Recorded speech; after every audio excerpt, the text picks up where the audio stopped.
Hey y'all, welcome back to Books and Boarding Passes. If you're new here, my name is Taylor, and today we are going to be chatting about Crooked Kingdom by Leigh Bardugo. Super cute today.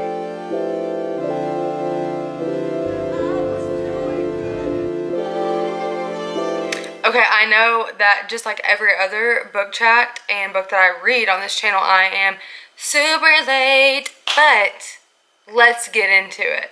Okay, so Crooked Kingdom is the second and final book in the Six of Crows duology, and I'm not a huge fan of duologies just because I feel like I haven't read a lot of them, but this completely cured the second book slump because it's the final book, so you just have to wrap it up.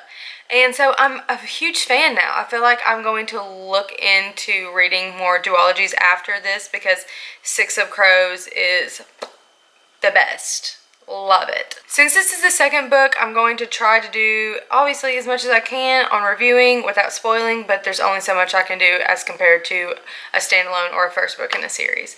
This duology follows Kaz Brekker and his group of friends. No one told you life was gonna be this way. In the Grisha universe, I guess is what you would call it. Leigh Bardugo actually has other series that are based in this world, and so to my understanding there is another series that is recommended that you read before this one, but in no way do they spoil each other. That's just the research that I've done. I've not read this other series. I'll put the name of it down here. I'm great at doing this. Anyways, and so this duology is actually set in Ketterdam. It is a port, merchant town, and so you get wet sponge vibes. You get what I'm saying? Musty, damp vibes from the setting. The crew is Inej, Jesper, however you pronounce it in your brain. I say Jasper and I know it's Jesper. Wyland, Nina, and Matthias. And I think I even say that wrong. Plus Cass. And so it just follows them and all the shenanigans they get into. I think most of the characters are 17, 18. It doesn't get too adult when it comes to things that would make something rated R, but they touch on great topics in both of these books. I could not recommend it enough. They have great female characters, really interesting characters all around that have completely different backgrounds, and the way they meld together is such a great puzzle piece, and so characters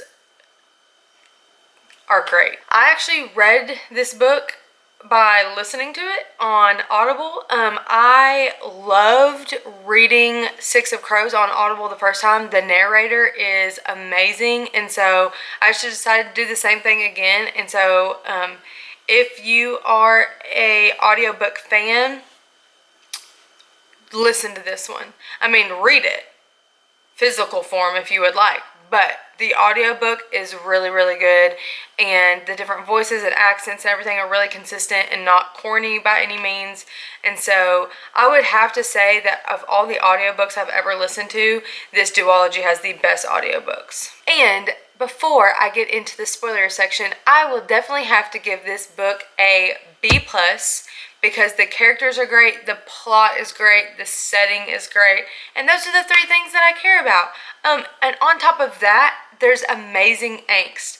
The reason that this was not an A for me is because I wanted more, which I guess is what an author wants you to feel, but I just felt like this story was not finished being told, and so that's the reason I didn't give it an A+.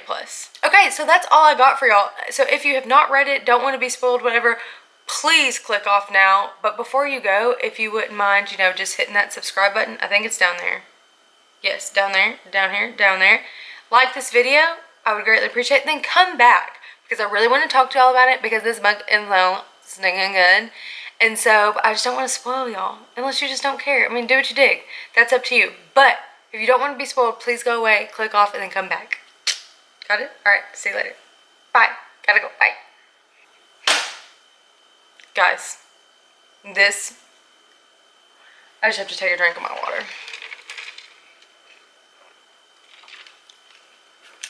We start out this book trying to save Inej. Why Inej needed to be kidnapped for this story, I don't know. But it hurt my soul until I realized that there was other stuff in this book that was going to hurt my soul even more. But to me, the inner turmoil of the beginning of the book is, of course, Inej's friends want to save her because they're her friends. But this constant battle that Kaz is having where he's like, am I saving her because I like love her pretty much? Or am I saving her because she's useful for me? Or both or neither? What is it? What is it, Kaz? None of us know because you're so complicated and too deep, and I love it. I love it. I hate it for you because it's bred out of trauma, but since it has to be there, let's love it. You know what I mean? In Kaz Brekker fashion, this entire book is pretty much us thinking that we know what Kaz is doing, and then him doing the complete opposite. Yeah, I mean, pretty much. So when they end up like kidnapping Alice, I think that's her name, whatchamacallit's wife, I was like, wait, what? I totally forgot. I even forgot about her. I was like, who cares? Because I think what confuses me is like these like men that are so ruthless. I think it's interesting that Leigh Bardugo wrote them as to really care about the people that are attached to them, though. Even that he did not care about his son, he really cares about his wife and his new potential heir. And then even later on in the book, when, what's his name? Pekka Rollins and his son, like, these men do horrible things, but they still care about their own. And to me, that's kind of like a parallel with Kaz, because I don't think Kaz is like a horrible person. He's just a person that can do horrible things, but like, he puts himself and his crew above all else. And so to me, that was like a parallel drawn between the group with Kaz, the Crows, or whatever you want to call it, and some of these other guys that were, their plots were working against them. Either it was actively against Kaz or just their agenda worked against his. And so I thought that was kind of interesting. So then when all of that happens, we of course learn about Wyland's past a little bit, and then we learn more about his mom. And I don't know about y'all, the whole time I'm like, this lady is alive. They talk about her way too much, and like, I don't know what sense you would call it, but to me they didn't speak of his mom like she was just dead. But also, I read and watch a lot of fantasy, and so is anyone ever truly dead? We'll get to that later. That's mean. I'm so sorry. I just was thinking about Cindy and her like, oh my gosh, I watched her review and she's like crying through the whole thing, and I'm just like, oh, I'm so sorry. From least favorite to favorite character, like I did in the Throne of Glass series. And sadly, we're going to start with Matthias. How have y'all not kicked me off of here yet? I mean, clearly by my subscriber count, y'all are like not with my fuckery, but like still. I just did not like mesh with Matthias. I did not, like, I understand that his character was really important and it showed like the hatefulness and the bigotry and the racism and the sexism and everything that really can be like bred into someone's mind from a young age, and how that can be, you know, transformed, and somebody then use that knowledge to then help others broaden their mind. I understand the importance of that, but the character himself, I just did not really care about. I thought the whole thing about his wolf was really sweet, but then at the same time, I couldn't help in the back of my mind be like, so you just like left your wolf?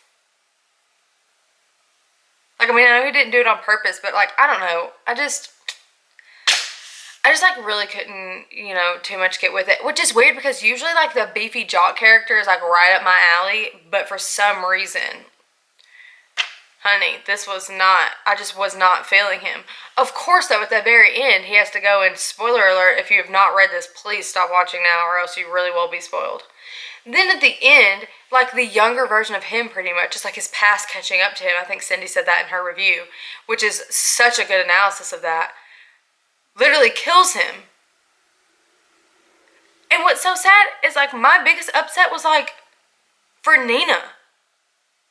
Because of course like his life is over, and they were of course like Leigh Bardugo's just writing from his perspective of like, oh, me and Nina are going to be so happy for forever, and then it's like dead. You know, I feel like that was just rude. And I just feel bad for Nina because she finally gets to like live the life of waffles and luxury that she wanted to, with pancakes and cupcakes and waffles and all the sweets that she wants. And then her man's dead. Girl. Anyways. So that was sad. I thought that it was written really well. I just didn't connect with Matthias like I feel like I should have. Then there's Nina, and she is what sometimes I like to imagine Lysandra from Throne of Glass is. She's just so good. She's been through it. She still is so fun-loving and is always like bringing humor to the situation, and that's me. Like, I could literally be like dying and I'd be like cracking jokes and some shit, you know what I mean? And so I'm here for her. I hate so much that she's been put through it, but I mean, a lot of the rest of them, like, let's not even get started on Nish, I'll get there later, but like, Nina is just, she's being put through it, and so she finally is free and all that different other kind of stuff. Like I said, her man's is dead. Like, what? They didn't have to do that to her. Like, I don't, oh. And then she has to go off on her own. I just was like, so none of y'all cared that she just was by herself at the end of the book? Y'all just sent her off, like, all on her lonesome? Y'all are not ride or dies. Like, I understand, like, people have to go off on their own journeys and find themselves and all that stuff, but, like, y'all just gonna send y'all's friend on a boat with a dead body? Here's the whole thing. Let me just pause real quick. In these videos, I feel like I stick to the negative a lot, like kind of in a joking way. I love these books. And usually when I love a book, all I can talk about is the couple flaws that I have, but I still love it. So, like, please know that I love this book, even if I say, like, some things that I think were negative. I don't think that they're negative, like, the writing's bad or anything. Sometimes I just want to bang these characters' heads together because, like, they are so alive to me. As they should be, because that means it was written well. Leigh Bardugo, you are the baddest of the bad bitches, okay? And don't you ever stop doing it.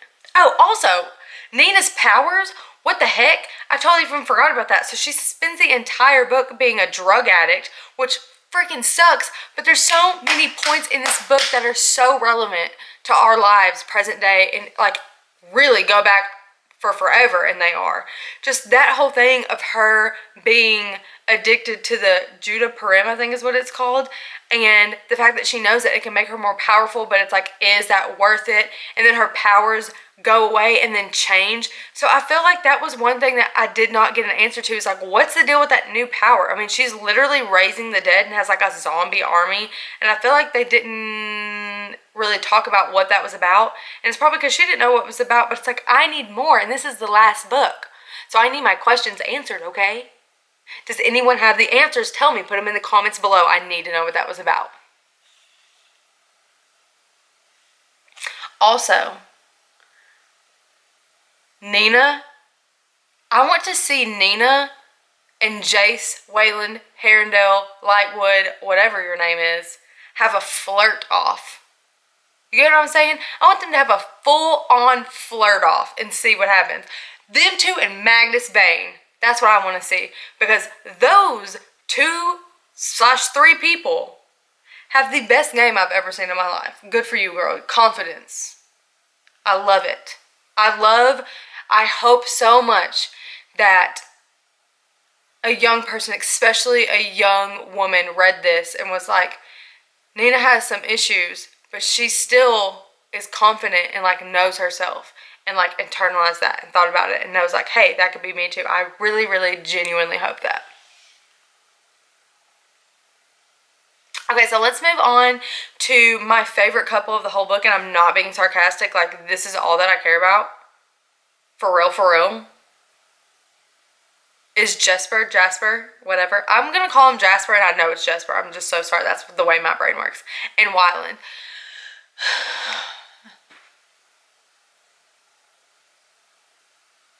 Their longing for each other is so different than Kaz and Inej in the best way possible, because like they bring out the best part in each other and are very accepting, and I feel like each of them totally saw and accepted the bad parts of themselves that they would like hide even from themselves. Like I felt like Wyland was like, listen, Jesper, here's all your issues. Like, and I know about them and I know why and everything. You have been running from them for so long. You don't even know what they are, let alone how to process them. I've already been doing that. I got your back. Like I can help you.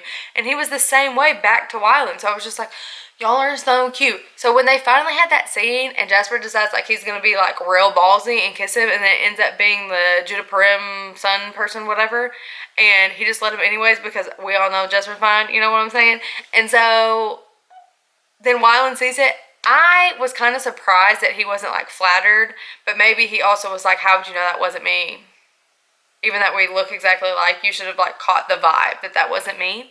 But I still thought he would be like, oh, so you were trying to kiss me. Moi, were you? You know what I mean?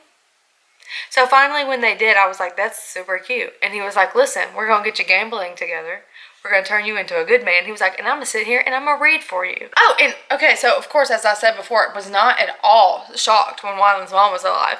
But I felt like the reaction was just like so like, I don't see how any person could just walk out of there even if it like completely screwed up their entire plan. If my mom, who I thought was dead, I found alive, I would not have left her in a mental institution, I feel like. Especially because all of them are crazy as hell. Like, they would have broken her out of there or something. And then the fact that Kaz knew the whole time. Kaz is tricky. We'll get to him later. Because I'm mad at him about that one thing in this book that he knew this whole time. And wasn't just... He was just going to wait till it was his opportune moment to say something like everything else. When Wyland wasn't even paying attention enough to, like, know Jasper's whole backstory and was like, by the way, I personally think that since your mom taught you how to shoot and you're so good and everything, you can actually manipulate metal like a bullet, like where it goes. I did not see that coming. But like, get you a boyfriend that pays attention. You get what I'm saying? Because Jasper had just, of course, thought that he was just that good of a shot. Just like naturally. He's so funny. Oh my god, I love him so much. I also thought it was really cute that he was like, took care of Alice after his dad and everything, and like he felt bad for her enough that it was like, no, you come live with us and my nephew and all that. I was like, because they really could have kicked her out, but she didn't do anything. Like, she's not a bad person, so I thought that that was really nice and the right thing to do, and I was glad that they did that. Inej is the baddest. Like, let's just call a spade a spade. You get what I'm saying? Like, one, her storyline brings up the very serious and more common, especially than a lot of Americans would like to think, subject and huge problem, to say the least, of sex slavery. And the fact that she's been through it, had a great family unit, was literally kidnapped from that and sold into sex slavery, and then ends up being the spider for Kaz that and she's like obsessed with and can't even touch him. That's a lot. Just that background, and then you learn just about her learning how to walk on the high wire. I thought was so cool. And that scene with her and Nina when they go to the sugar vat things, and she's up there and she's like, I don't walk with a net. And I was like, no, you don't. Like, that girl is like so freaking cool. She was just like, no, I don't need a net, because if I fall, but if I have a net, I will fall, because when you know there's a net to catch you, you're more likely to fall. But when that's not an option, you're not going to. I wish I had a prettier way of saying that. I know Lee does in the book, but you get what I'm saying. It's still freaking cool. Also, who is that assassin that tried to kill her? Is she from the other book series? Because I felt like she came in and like I could feel the vibe that like we were supposed to know who she was, and she was like a big deal. So if you've read the other Grisha trilogy series that I mentioned earlier, and will you let me know in the comments down below if that assassin character is from that, or she just like popped up new in this book? I really would like to know. So please comment down below and let me know. Okay, so I could talk about Inej all day, but I cannot leave this video without talking about Kaz Brekker. Kaz Brekker, your character is my total love interest type. Dark and mysterious, check. An unnecessary amount of accessories, check. A lot of turmoil mentally, check. Somebody that likes to hide their emotions, check. Like, I mean, everything. Like, I love it so much. And just, like, everything from the scene where he fights the crows and all that different other kind of stuff to like pretty much win back his people and be like, listen, you sit up on your high horse, but like I'm one of them. Like I deserve this. That was like the first time that I was like, okay. In the very beginning, he's fighting whether he's trying to get Inej back for like romantic reasons or like personal businessy reasons. But then finally when she tells him, and she's like, when he gets her back and she tells him like, oh, I know that I wouldn't be useful for you anymore. He was like, first of all, I would crawl to you and we would fight our way together. And I'm like, yes. But then they go back to acting normal, and I'm like, can we just, like, why do we keep on acting like he doesn't, like, profess his, like, undying love and affection and loyalty to you, and I don't know what's going on. Then, yeah, I really don't understand why Kaz didn't even tell Matthias that his mom was still alive. He let him find out himself, but that's very Kaz to do. Like, I'm gonna need to do it on my own time. Because he's always doing what he wants to do and not what anybody else wants to do, and rarely keeps anyone in the loop. It reminds me a lot of Aelin. There's a lot of Throne of Glass references I'm making in this, a lot of parallels between them. But it very much reminds me of Aelin, how like the whole team would be doing one thing, and at the very end she was like, ha-ha, psych, bitch! And it's like, you couldn't have let them in? Like, you couldn't have let them know? I just felt like, because I didn't see that twist at the end when like Matthias gets kidnapped and stuff, and then it makes you think that he told them everything, or maybe he did. Because he makes like a comment how he's like not as strong as them. But he was like, I planned all that. Kaz Brekker, you are a genius, my sir. A genius. Then when he meets that pirate that's actually the king. Like legit. Like I think it's a Rothkin. I think that's how you say it. I think he's like actually the king. Because he didn't trust anybody else to come. And Kaz saw it and he was like, you're not a pirate. You speak too well and all this different other kind of stuff. You are not a pirate. And he's like, yeah, I'm a king. The parallel between that and the fact that like Kaz is like pretty much a pirate, but like a king in his own right, I was like, y'all twins. Like one's the Gucci version and one's the Target version, but still, it's still great. Love it. Then when they fought, with they being Kaz and Jesper, and then he calls Jesper Geordie, and everybody's like, who's Geordie? And he's like, nobody. I just could not believe he hadn't ever told them, and it's just like, that is so deep rooted. And then he finally admits to himself that like Geordie was the older brother and got them into some shit that they had no business being in. And so I feel like that was a big moment when he realized like these people aren't going anywhere. They like legit do love you, and you can like tell them about shit and it'll be fine. But you bottling it up clearly is not helping you, since you literally cannot touch anyone's skin. So then the last scene between all the crews is after they have tricked everybody, ran everybody out of town pretty much, and Inej and Kaz really haven't talked to each other. Inej is trying to like figure out what she's going to do about this boat, because she's been talking about that since the get, and he sends her a message to meet him, and they meet out at the docks, and he's bought her a boat. I feel some type of way about that. I know that that's like sweet or whatever, but part of me wanted like Inej to be able to do that one thing herself, because that was like her vision. She wanted to buy herself a boat and do all this stuff, and I know that he thought that was sweet, like, let me do this for you. But then to me that almost puts like a damper on her story, because you know what that reminds me of? Have y'all ever seen these fools that go and like propose to their girlfriend like on her graduation? Like, no, let this be her day. Sit down. She accomplished all this. Don't come in the last hour and like swoop it all up and now somehow you're a part of all this. So I know that was supposed to be sweet, but I'm kind of sensitive to all that. I'm like, she has the money to buy it herself. Like, But then the best part, the best part was he didn't have his gloves on, and I'm pretty sure they grabbed hands if I remember correctly. I blacked out of excitement, so I can't remember if that happened or not. And he literally found her parents, and they were getting off of a ship. I cried. She literally was like kidnapped, and he found her parents and got them on a boat all the way here. And then at the very end, because it was getting way too serious, he was like, yeah, well, there was a chance they were going to come to get a corpse, so who knew?